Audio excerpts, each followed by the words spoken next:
গেলাম না, ওরা লিখিয়ে দিল যে কতজন গেছি, কটা বাচ্চা আছে, কটা ছেলে বাচ্চা, এই ছেলে বাচ্চা কটা পুরুষ আছে, কটা স্ত্রী আছে, তাহলে ওরা বুঝতে পারবে কতজনে যাতায়াত করছে। সমুদ্রে যত রকমের মাছ আছে সব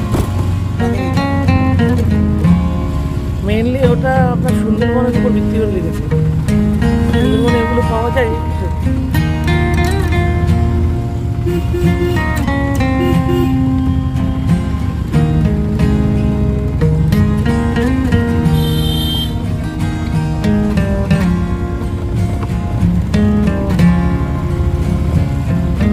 ভাবার অর্বলা মন্দির